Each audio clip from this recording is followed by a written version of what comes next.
What is going on, everyone? Welcome back to my channel. I hope you're all doing well. Now today I've got for you a couple of fantastic ProRevenge stories. Let's get straight into the first one. Try to prank me? Good luck getting your camper back with a lot of cash. Anyone who follows me or reads any of my posts knows something about my wife's best friend I'll call Karen. A harpy from heck, she makes everyone, even my wife sometimes, miserable. She also thinks she is smarter than everyone and just stuck up enough to believe no one would dare cross her. So a friend of ours, I'll call Bill, bought a piece of property next door to us. He had a bad car accident in November and lives an hour away.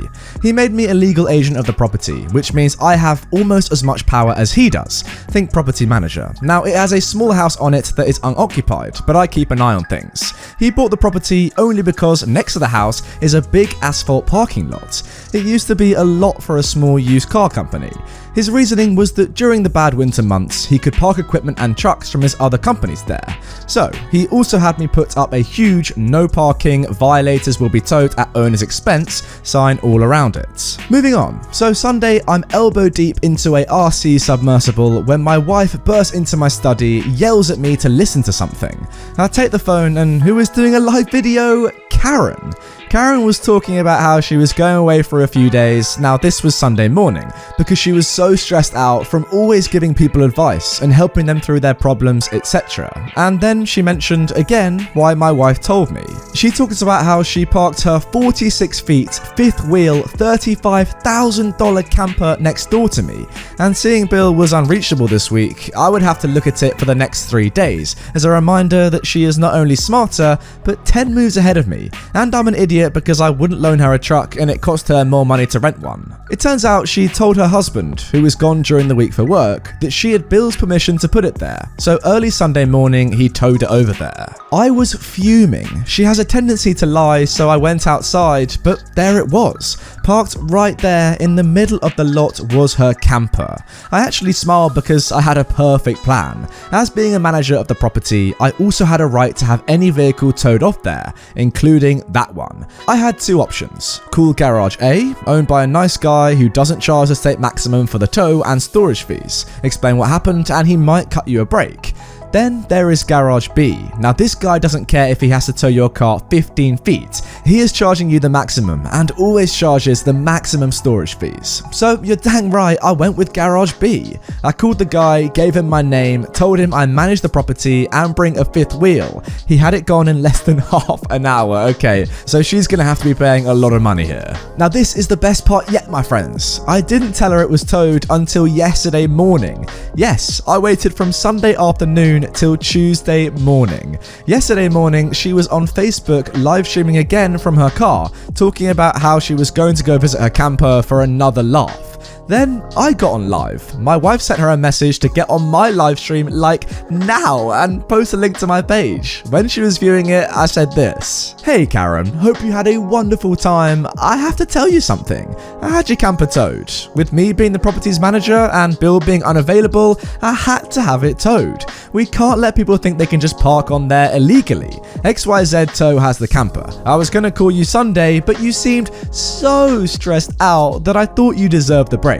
I mean, the camper is safe, that's all that matters, right?" Well, Facebook lit up like a Christmas tree. As I had hoped, those watching her stream followed because, well, they were curious too, and then the messages started. A few condemned me, but most were supportive. Some thought it was about time someone showed her that she wasn't all powerful and no one was scared of her.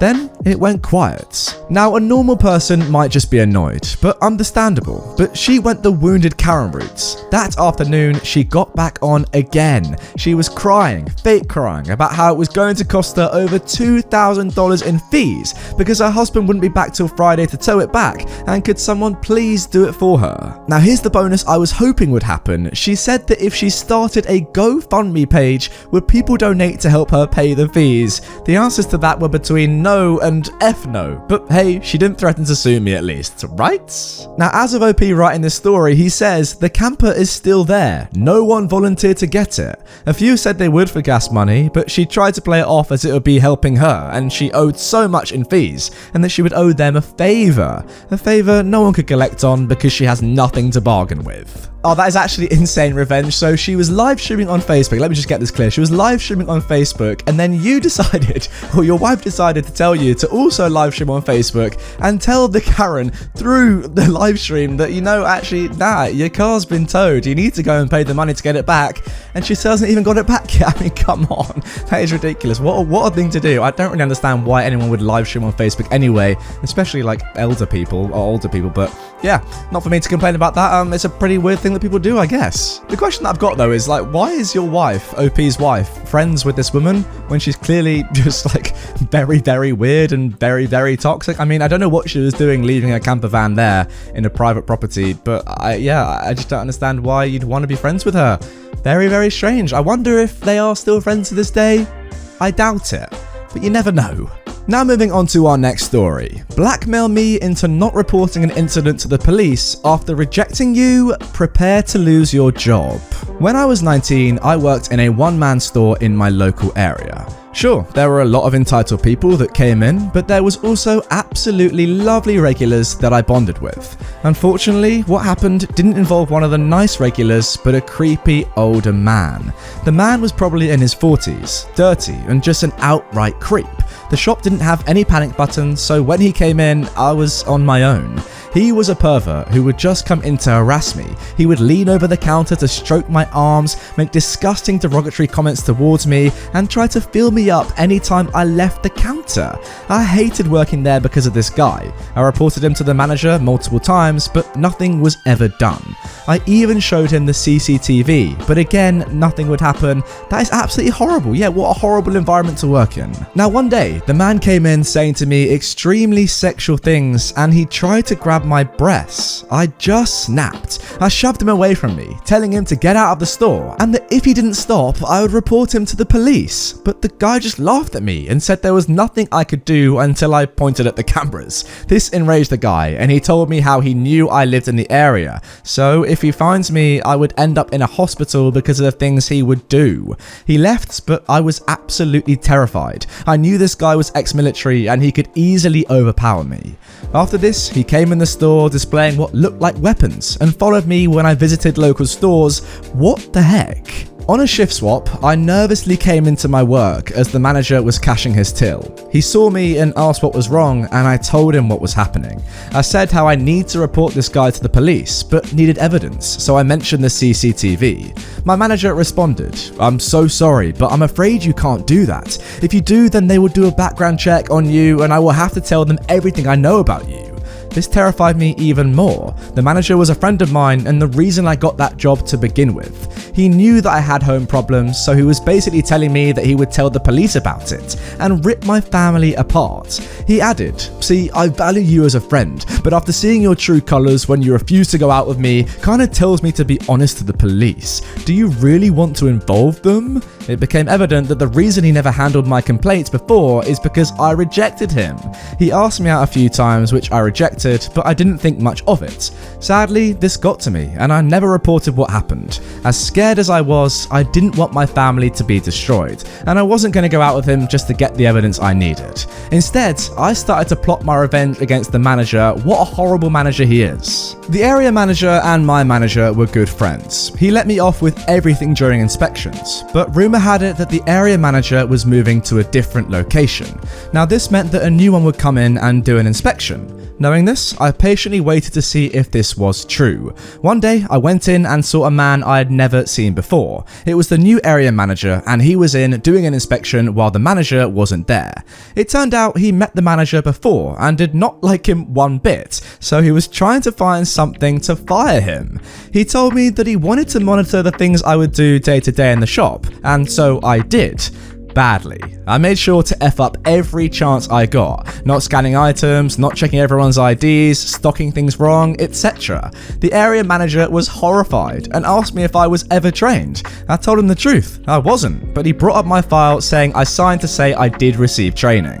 Luckily, my dad always encouraged me to keep a log of everything I do at work, so I gave him the week I started and the day I signed it, telling him that he just got me to sign it and he could check the cameras, which of course he did. As a result, he sat me down and asked me what other things my manager did that he wasn't aware of. I told him everything, that he made me and my co-worker take over his shifts to leave early, how he never fulfilled requests for holidays and took them away last minute, and more, including how he never processed official complaints and would persuade us not to report incidents. He asked what kind of incidents, and I told him about the customer and how he blackmailed me to not report it to the police, saying how the only way he was going to help me was if I dated him. The area manager was disgusted and asked if I had all the relevant dates to prove what I was saying. I handed him my logbook and said that I felt awful telling him all this, as I didn't want anyone to get in trouble. That was a lie, of course, I wanted results. The area manager reassured me that nothing was going to happen to me and this was all on the manager.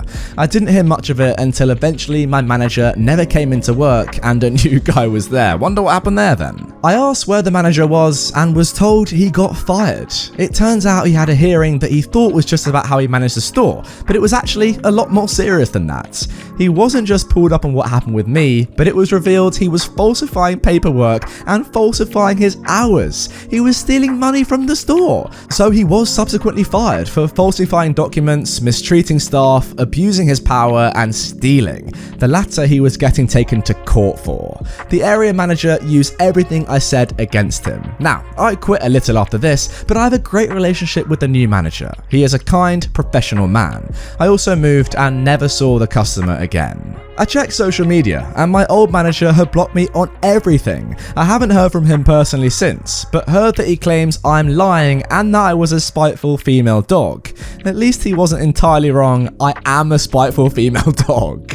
Yeah, I mean, you admit that you were a spiteful female dog, but surely in this situation there was nothing wrong with being one. Like, come on, if you're getting badly mistreated, not just by customers who are perhaps a little entitled and very, sexually toxic, but then also by your manager as well, yeah, you've got to do something about that, and you did the right thing here for sure. Let's be honest though, the real hero of the story, apart from yourself, OP, of course, is your dad. I mean, think about it. Had you not had that really important paperwork, then, you may not have had the evidence needed to go to court with your manager, and your manager may still have been your boss up until this day.